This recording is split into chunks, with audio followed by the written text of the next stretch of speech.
तसा बघितलं तर एक मुद्दा असा निघाला की विठ्ठलाच्या मूर्तीमध्ये गडबड झाली, भ्रष्टाचार झाला. त्यावेळी जे महापौर होते त्यांच्याबद्दल आरोप झाले.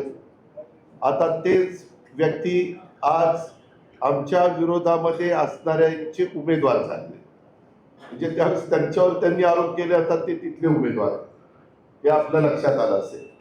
मित्रांनो, पत्रकार मित्रांनो, मी आपल्याला सांगेन की महाराष्ट्राच्या राजकारणात तिथल्या जडणघडणीमध्ये काम करत असताना मला अनेकदा अनेक पदं भूषवण्याची संधी अनेक सरकारांच्या मध्ये मिळाली. 6 वेळेला मी उपमुख्यमंत्री झालो. पण शेवटी हे शहर कष्टकऱ्यांची नगरी, उद्योग नगरी, कामगार नगरी, छोटी छोटी गावं एकत्र येऊन झालेली नगरपालिका घारी साहेबांच्या वेळेस आणि नंतर झालेलं महानगरपालिकेतील रूपांतर, स्वर्गीय अण्णासाहेब मगरांनी त्याला दिलेली दिशा, स्वर्गीय यशवंतराव चव्हाण साहेबांनी त्या शहराला दिलेले आशीर्वाद, इथं आणलेली इंडस्ट्री आणि त्याच्यानंतरच्या काळात अनेक मान्यवरांनी, आदरणीय पवार साहेबांच्या सहित सगळ्यांनी, रामकृष्ण मोरे असतील, अशोकराव मोळे असतील, मी आता सगळ्यांची नावं घेत नाही, पण या सगळ्या मान्यवरांनी आपापल्या परीनं त्याला हातभार लावण्याचा प्रयत्न केला.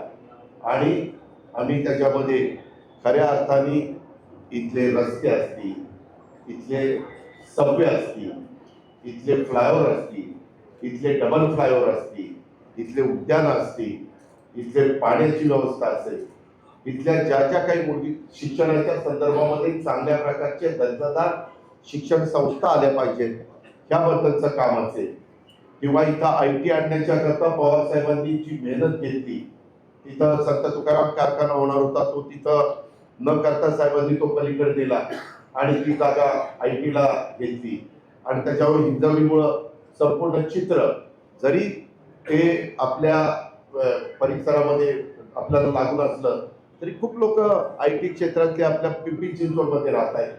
नंतर आम्ही मेट्रोच्या संदर्भात गती दिली. अशा अनेक गोष्टी आम्ही करत गेलो.